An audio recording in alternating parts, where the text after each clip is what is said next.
মোটামুটি দাঁড়িয়ে গেছেন সঙ্গীতকার, কিন্তু আমি যে জায়গা থেকে কতগুলো বলবো সেটা আপনাদের নাগরিক হিসেবে এবং আমার জীবনের অনেক সময় সাংবাদিকতায় কেটেছে। আমি ইউরোপে সাংবাদিকতা করেছি, জার্মানিতে ছিলাম, তারপরে মার্কিন যুক্তরাষ্ট্রে কাজ করেছি এবং আমি দক্ষিণ এশিয়ার একমাত্র সাংবাদিক যাকে সান্দিনিস্তা সরকার বিপ্লব আমন্ত্রণ জানিয়েছিলেন বিপ্লব পর্যবেক্ষণ করার জন্য। এটা আমার কৃতিত্ব না, সম্পূর্ণই সঙ্গীত শিল্পী সিডার আমি বলি যাকে আমাকে সাহায্য করুন। তার বন্ধু ছিলেন প্রফেসর কার্ডিনাল, যিনি বিপ্লবের সঙ্গে ছিলেন এবং তিনি সান্দিনিস্তা সান্দিনিস্তা সরকারের সংস্কৃতি মন্ত্রী হয়েছিলেন। তিনি আমাকে তখন আমন্ত্রণ জানান। আমি কথায় কথায় আমি তো মধ্যবিত্ত বাঙালি, দরকারি আমরা সকলেই এক সময়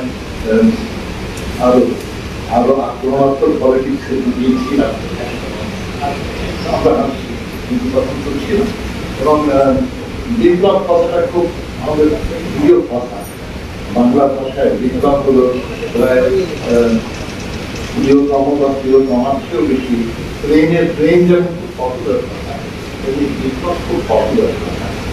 তা আমি যেমন এছাড়া গোয়া রাস্তায় রাস্তায় স্লোগান দেখেছি, বলছি মানুষই কমিউনিস্ট নয়, অর্থাৎ বিপ্লব হ্যাঁ কমিউনিস্ট না। আমরা সাধারণত মনে করছি বিপ্লব হতে গেলে কমিউনিজম দরকার হয়, তা কিন্তু পৃথিবীর যেখানে দরকার না। যেহেতু আমরা কি আলোচনায় যাবো না, এই জায়গাটা আমি বলতে চাই সেটা হচ্ছে একটা মানুষ, একদল মানুষ কিছু নেই বা কত কম আছে সেই জায়গাটি বুঝে না হচ্ছে। তা আমার সর্বনাগরিকরা আপনারা একটু নিজেদের জিজ্ঞেস করুন, কলকাতা আমরা বেশি দূর যাচ্ছি, কলকাতা শহরটা কেমন লাগছে? কম্প্যাক্টার যন্ত্রটা কে এনেছে? এই সরকার এনেছেন, বর্তমান সরকার। তার ফলে আজকে বিভিন্ন জায়গায় যে বায়োটিক লেগুলো জিনিসগুলো বসত, তার ফলে রাস্তায় হাঁটা যেত না। আজকে ভেবে দেখুন আমাদের শহরটা, আমি বুঝছি না বাকি আমাদের শহরটা রাস্তায় হাঁটা কতটা সম্ভব। হাসপাতালগুলোই জানেন যে আগে থেকে রুমাল নাকি মানসিক বোকা যেত না, একবার নিজে দেখুন এগুলো তো দেখা যায়। কোনো কিছু ব্যক্তিগতভাবে আপনারা অনেকেই হয়তো আমিও তাই পাই, এখানে অনেকেই অনেক ব্যাপারে শুনে আমরা একমত বলতে পারি, সবার আমি মমতা সরকারের সব ব্যাপারে মূল যে জায়গাগুলো আমাদের প্রয়োজন আমাদের অতি প্রিয় মানুষ, তিনি একজন প্রাণী চিকিৎসক, তিনি ক্যানিং এর পশু চিকিৎসালয়ে আছেন দায়প্রাপ্ত। তার কাছ থেকে আমি কিছু জিনিস জেনে আপনাদের সঙ্গে পরিবেশন করবো, এইটা বলার জন্য যে কাজ কোথায় কোথায় হচ্ছে। আমরা সচরাচর হয়েছি, আমিও তাই, যেহেতু মান বললেই বনদল ঘুরে ঘুরে মানে মধ্যবিত্ত জীবনের সুন্দর সুন্দর গানগুলো তাই বলতে গেলে আমার জীবনের কথা, তাই হঠাৎ করে আমি কৌশল গাই বোঝা হয় না। তা এখন কথা হচ্ছে কাজ হচ্ছে না, শুধু মারামারি কাটাকাটি হচ্ছে, এটা বুঝলে তো মানসিক দরকার। বন্ধুরা এই একটা ভেবে দেখুন, সিপিআইএম আমলে প্রাণী বন্ধু এই পদটা ছিল, প্রাণী বন্ধু এদের কিন্তু কোনো ভাতা ছিল, এটা বেশিরভাগই ছিলেন পুরুষ। তারা আয় হতো কি করে, ঘরে ঘরে গিয়ে ভ্যাকসিন দিয়ে ছোটখাটো প্রাথমিক চিকিৎসা করে যে আয় হতো সেটাই সিদ্ধান্ত রয়েছে।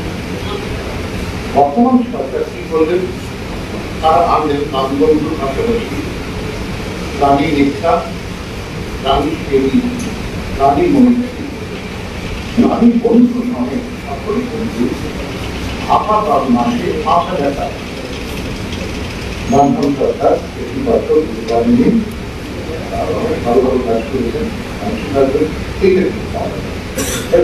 বর্তমান সরকার 5,000 করে টাকা ভাতা দিচ্ছেন, এদের ট্রেনিং হয়, পরীক্ষা দিতে হয়। আচ্ছা, এইবার 5,000 টাকার ভাতা ছাড়াও ওই যে কোনো ঘরে কোনো চিকিৎসা করছে করছেন, ধরুন যারা ছুটতে এসে ছোট্ট ছেলে মেয়েকে বলেন যে ডাক্তারবাবু আমাদের লক্ষ্মীর খুব জ্বর, আমরা বলতে খবর লক্ষ্মীর বাড়ির মেয়ে অনেক গোল, আমাদের লক্ষ্মীর খুব জ্বর, এই লক্ষ্মীর জ্বর সবসময় হয় না, তাকে তো চিকিৎসাকে একটু চালাতে হচ্ছে। ফলে এইখানে প্রাণী বন্ধু বা এরা দিয়ে প্রাণী ক্লিনিক এরা দিয়ে চিকিৎসা করেন, ভ্যাকসিন। এই সময় যে টাকাটা তারা আয় করে সেটা তারা কিন্তু উঠতে পারছে, অর্থাৎ সেটা নিষিদ্ধ হয়ে যায়নি। মাসে 5,000 টাকা সেই সঙ্গে যুক্ত হচ্ছে এই আয়, এই পরিমাণ টাকা তারা পাচ্ছে। আচ্ছা, এবারে এই সঙ্গে বর্তমান তৃণমূল সরকার যেটা করেছেন যে ভ্যাকসিনের জন্য আবার কৌশলী, আচ্ছা এই আই অর্থাৎ আর্টিফিশিয়াল ইন্সেমিনেশন প্রাণী সেবিকা এই ট্রেনিংটা নেন, এটা করেন এবং এই প্রতিটি এআই এর জন্য কিন্তু তারা টাকা পান, প্রতিটি ভ্যাকসিনের জন্য তারা টাকা পান। এই খবরগুলো আমি যেমন বিশ্বাস করে জানতাম না, আমি অনেক কিছু কিন্তু জানি, কিন্তু প্যারি কবে কিরকম ছিল জানি, আমি কত কি জানি, এই সকল জিনিসগুলো আমি জানি না। আমাদের বন্ধুরা আপনারা যেমন, আমি আপনাদের কি বলছি, আপনারা আমরা এক জায়গাতেই আছি, এই খবর আমাদের রাখার সুযোগ নাই। প্রত্যেক পাশে এই প্রতিটি পোস্টের মানুষ কিন্তু আছে, প্রাণী বন্ধু, প্রাণী সেবী, প্রাণী মন্ত্রী, এরা সকলেই কিন্তু আছেন, কোথাও দুটো কোথাও কিন্তু।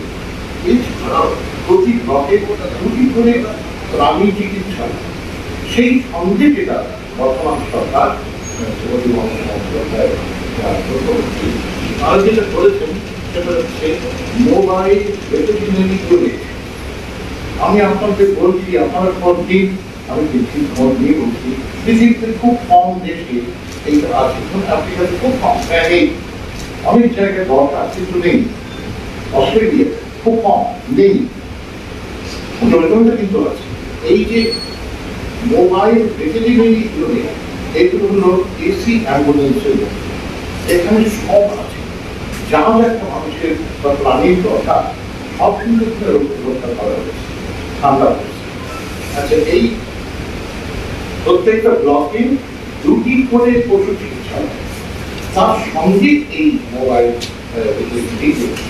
আমি কিন্তু এইখানে কারণ এইটুকু যা বললাম, আমি কোনোদিন এখানকার কোনো সংবাদ মাধ্যমে আমি নিজে এইখানে পাড়া নিউজ, আমি তাদের চাকরি করেছি, কিন্তু আমি এখানে বেতার সাংবাদিকতা করেছি, কিন্তু এই খবরগুলো আমিও রাখিনি, রাখার প্রয়োজন আছে বলে মনে করি।